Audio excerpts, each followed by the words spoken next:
आज मैं आप लोगों के साथ एक ईद स्पेशल ऐसे डिज़र्ट की रेसिपी शेयर कर रही हूँ जिसमें ना आपको मिल्क पाउडर चाहिए, ना कंडेंस मिल्क और ना ही हम खोए का इस्तेमाल करेंगे। सिर्फ दो चीज़ों के साथ इतना माउथ वाटरिंग, एकदम मुंह में घुल जाने वाला ये डिज़र्ट बनकर तैयार होगा कि मेहमान तो आपके खाते रह जाएंगे। तो अगर आपको मेरी वीडियो पसंद आया तो वीडियो को एक लाइक कर दें और एक छोटा सा कमेंट भी ज़रूर करें। इसको बनाने के लिए यहाँ पर ले लिया था मैंने एक सेवइयों का पैकेट।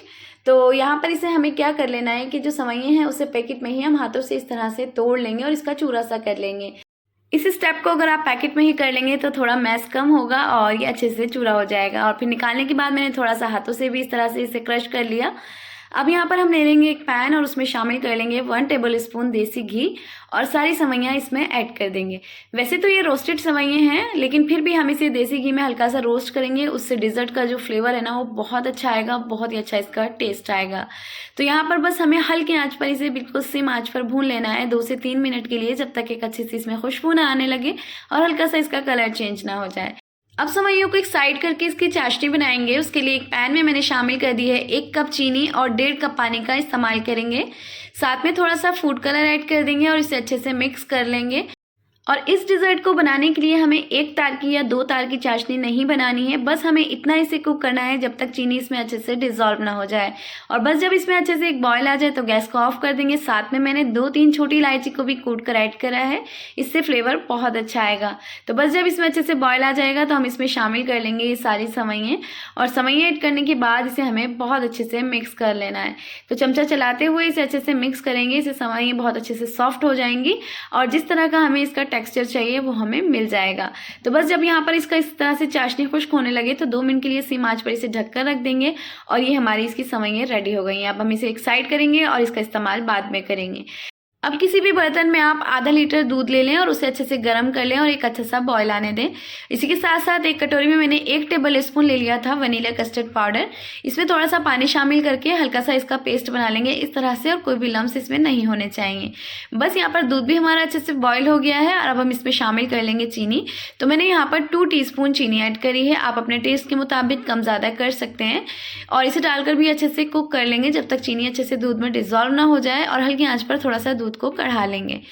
चीनी जब अच्छे से दूध में डिज़ोल्व हो जाए तो आपने जो कस्टर्ड का पेस्ट बनाया है वो इसमें शामिल कर लेंगे। एक हाथ से आप ऐड कर लें और दूसरे हाथ से चमचा चलाते रहें ताकि कोई भी लम्स इसमें ना बने।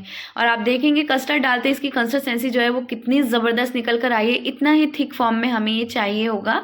तो यहाँ पर इसमें थोड़ा कस्टर्ड ज़्यादा ही जाएगा। और बस जब अच्छे से इसमें बॉयल आ जाए तो थोड़ा सा हमने डेसिकेटेड कोकोनट ऐड करा है, नारियल का पाउडर 1 टेबल स्पून, और वो डालकर अच्छे से मिक्स करेंगे और गैस को ऑफ कर लेंगे। अब हमें इस सारे मिक्सचर को बहुत अच्छे से ठंडा कर लेना है और ठंडा करने के बाद इसे एक साइड कर लेंगे। अब यहाँ पर हम इसे असेंबल कर लेंगे। तो किसी भी आप डिश में जिसमें आप असेंबल करना चाहते हैं इस तरह की कोई डिश ले लें। उसमें सबसे पहले हम एक लेयर लगाएंगे इन सेवइयों की जो हमने बनाकर रखी है, और इस तरह से इसे बिल्कुल इवन आउट कर लेंगे। किसी भी स्पैचुला से या स्पून से आप इसे इस तरह से इवन कर लें और बस इस तरह से एक लेयर लगा लेंगे।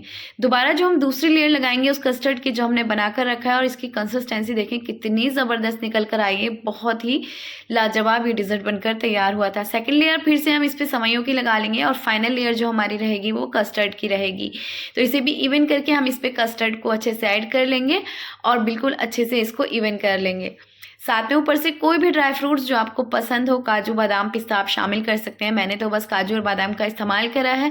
और किसी भी तरह से आप इसे गार्निश कर लें। तो मैंने इस तरह से चारों तरफ इसके ड्राई फ्रूट्स लगा दिए हैं जो बहुत ही ज़्यादा देखने में टेम्पटिंग लग रहे हैं, और खाने में तो इसका टेस्ट ऐसा है कि आप शीर खुरमा, खीर सब कुछ बनाना इसके बाद भूल जाएंगे और इस ईद पे इंशाल्लाह आप इसी डिज़र्ट को बनाना प्रेफर करेंगे। इतने आसान और इतने कम इंग्रेडिएंट्स के साथ अगर आपने इसे बना लिया तो घर वाले इसके फ़ैन हो जाएंगे।